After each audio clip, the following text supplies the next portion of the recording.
And for Last Bell Boxing down at the Magna Centre, Rotherham, joined by victorious debutant Omar Jaouane. How are you, pal? Yeah, I'm all good. Top of the world right now, you know. It's best feeling ever, isn't it? You know, you come out and debut, you win, so. So, explain to me how that felt, that ring walk. It was brilliant. It's exactly what you imagine it to be all the times when you think about it in your head. You think of the music, the walk, the fans, you think about everything, and that was exactly it. You know, it was a nice, long, enough song. It was brilliant. Yeah, fantastic. Any nerves? Oh yeah, getting in there, it's just like day one of being an amateur again, when you just walk to the ring and you forget everything, because it's a new setting, so yeah, nerves was there, but you learn to control it a little bit better, hopefully anyway, yeah. You settled down pretty quickly though, right? Yeah, straight away, to be fair, I've got a good following, I've got a lot of sponsors, and all the sponsors all put money in, so, you know, if you heard it, when I walked out, there was the majority of the crowd was shouting at me, so yeah, good support, brilliant. So, I know you've literally just come out of the ring, but try and break down your performance for me. I think when I went in, the plan was stay away, work, box clean, box tidy, stay long. But first round, just got through the first round nerves, sat down in the corner, my coach Shaz said to me, right, that's your first round done, that's them nerves out of the way, and I want you to box properly, because that was shit. It weren't shit, but it was, you know, it wasn't as clean and as technical as what it normally is. So I sat down and said, yeah, okay. Went to work in the second round, boxed nice and clean.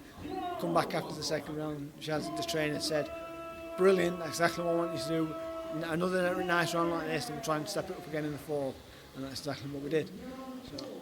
Am I right in thinking you didn't have a very big amateur career, so you're learning on the job with the pros, right? Yeah, definitely. So this, for me, time of life was, you know, I didn't have a lot of time to do a long time in the amateurs and then turn over pro. And then, you know, because time for me is, I'm on the back straight of it now, so it's, you know, I am, like you say, I'm learning on the job, but yeah. Omar, he caught you with a big shot. You took it pretty well, but did that wake you up?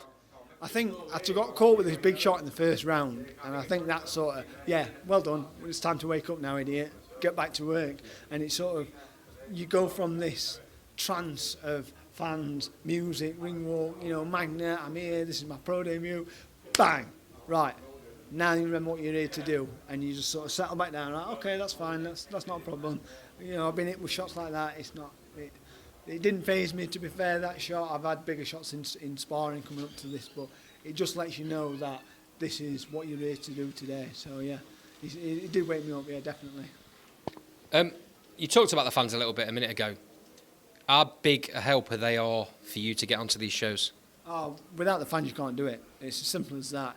If you can't sell tickets, which means you haven't got fans, you can't do it. You've got to go on the road. So, without the fans, you're on the road, and that's not ideal for me at the minute when I'm just starting out. I want to get a few fights on my belt, so without the fans I can't do it.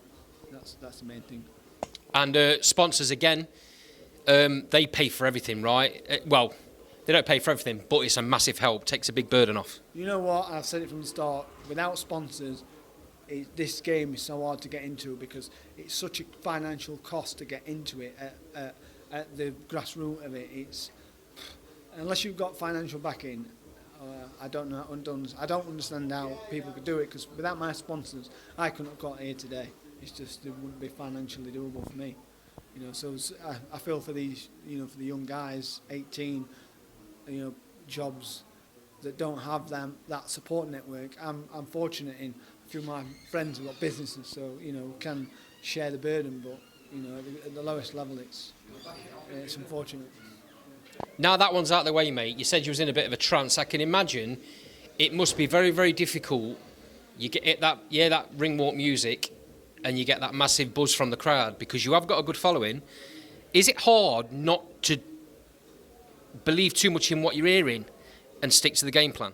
I think, you know, I'm a little bit older, so with age comes wisdom, I think. And throughout your life you hear people that blow smoke up your arse.